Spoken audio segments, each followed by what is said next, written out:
Hello Gujarat news ચેનલમાં બધાને મારા નમસ્કાર। હવે જોઈએ આજના મુખ્ય સમાચાર। આજે જૂનાગઢ દામોદર કુંડના કાંઠે વૈષ્ણવો દ્વારા ચુંદડી મહોત્સવ ઉજવવામાં આવેલ। આ ચુંદડી મહોત્સવ એટલે યમુના નદીમાં ચુંદડી ઉત્સવ ઉજવવામાં આવતો હોય છે। ત્યારે આ ચુંદડી મહોત્સવ કોઈપણ નદી અથવા નદીના રૂપમાં કુંડ હોય તો ત્યાં ચુંદડી મહોત્સવ ઉજવવામાં આવે છે। આજે આ ચુંદડી મહોત્સવમાં દામોદર કુંડના કાંઠે બહોળી સંખ્યામાં વૈષ્ણવો ઉમટી પડેલ હોય। જૂનાગઢ શહેર તેમજ આજુબાજુના વિસ્તારોમાંથી વૈષ્ણવો આ ચુંદડી મહોત્સવમાં આવીને ચુંદડી મહોત્સવ ઉજવવામાં આવ્યો હતો। જય જય યમુના મહારાણીજી।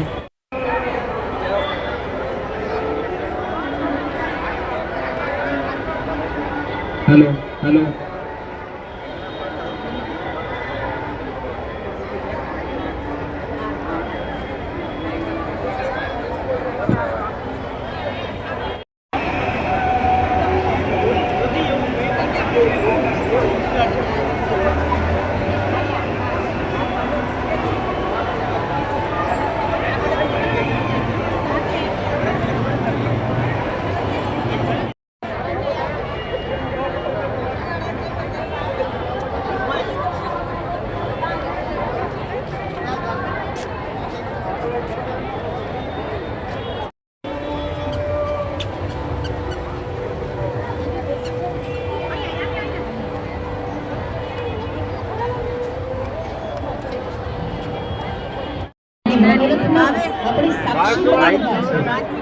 અને પ્રમાણ છે મારી પાસે તો એવા ઘણા કે મીનાબેન દ્વારા જ્યારે જ્યારે કંઈક સંકલ્પ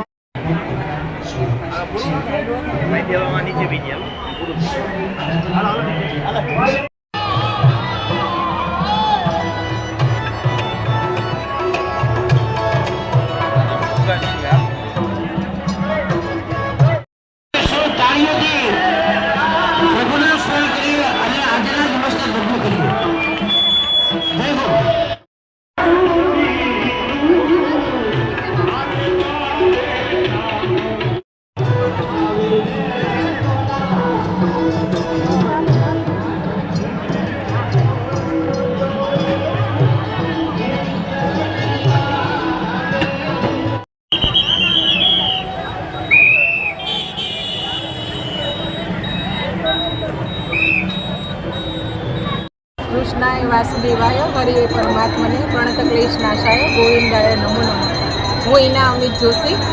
આજે આપણે ગિરનાર ક્ષેત્ર શહેરમાં ચુંદડી મનોરથનો ભવ્ય આયોજન કરેલું છે અને એમાં અમે બધા દર્શન કરવા આવેલા છીએ અને ખૂબ બધા ભક્તોએ બહોળી સંખ્યામાં દર્શનનો લાવો લીધો છે અને અમે પણ આમાં તુલસીપત્ર પધરાવેલું છે। ખૂબ ખૂબ આભાર। મહાદેવનો જય શ્રી કૃષ્ણ।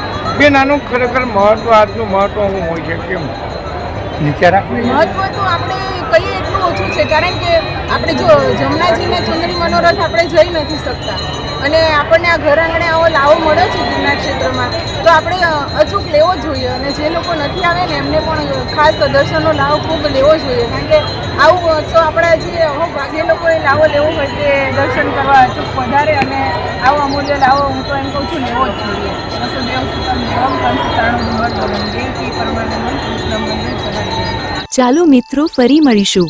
હેલો ગુજરાત ન્યૂઝ ચેનલમાં બધાને મારા નમસ્તે।